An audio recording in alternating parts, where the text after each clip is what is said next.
রাঙামাটি ২৯৯ নম্বর আসনে জিততে পারলে পার্বত্য চট্টগ্রামের ভূমি সমস্যা সমাধান করা হবে বলে মন্তব্য করেছেন বিএনপির মনোনীত প্রার্থী অ্যাডভোকেট দীপেন দাওয়ান। ২১ জানুয়ারি সন্ধ্যায় জেলা বিএনপির দলীয় কার্যালয়ে অনুষ্ঠিত সাংবাদিকদের সাথে মতবিনিময় সভায় তিনি একথা বলেন। কেন্দ্রীয় বিএনপির ধর্ম বিষয়ক সহ সম্পাদক দীপেন দাওয়ান বলেন, বাংলাদেশি জাতীয়তাবাদ এখন বাংলাদেশের খুবই জনপ্রিয়, সেই হিসাবে পার্বত্য অঞ্চল তার ব্যতিক্রম নয়। আমরা চাই বাংলাদেশি জাতীয়তাবাদী আদর্শের ভিত্তিতে এই এলাকা আমাদের সেই বিএনপির চেয়ারম্যান তারেক রহমানের নেতৃত্বে নতুন বাংলাদেশ গড়ার পথে আমরা যাতে সাম্প্রদায়িক সম্প্রীতির রাঙামাটি গড়ে তুলতে পারি, এক্ষেত্রে আমি আপনাদের সার্বিক সহযোগিতা কামনা করছি। আসলে আপনাদের সামনে আমি হাজির হয়েছি, আপনাদের কাছে আমি ভোট প্রার্থনা করছি, আপনারা আমাকে সহযোগিতা করবেন।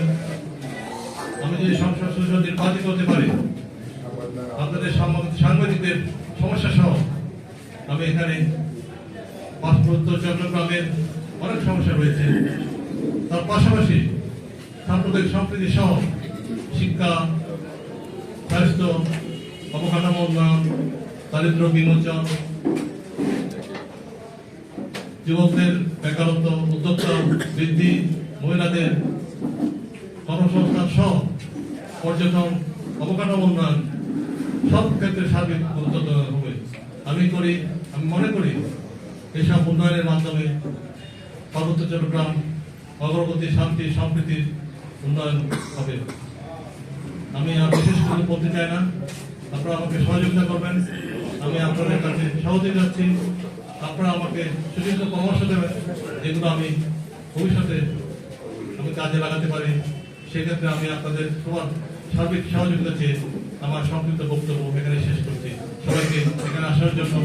জয়ী হলে দুর্নীতির জিরো টলারেন্স উপহার দেওয়ার পাশাপাশি শিক্ষা ও স্বাস্থ্যের উন্নয়নে কাজ করবেন বলেও প্রতিশ্রুতি দেন দীপেন দাওয়ান।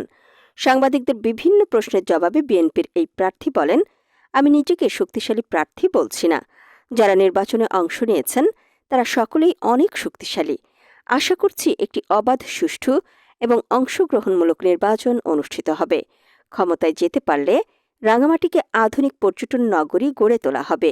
এজন্য একটি রোড ম্যাপ করা হবে বলেও ঘোষণা দেন কেন্দ্রীয় বিএনপির ধর্ম বিষয়ক সহ সম্পাদক দীপেন দাওয়ান।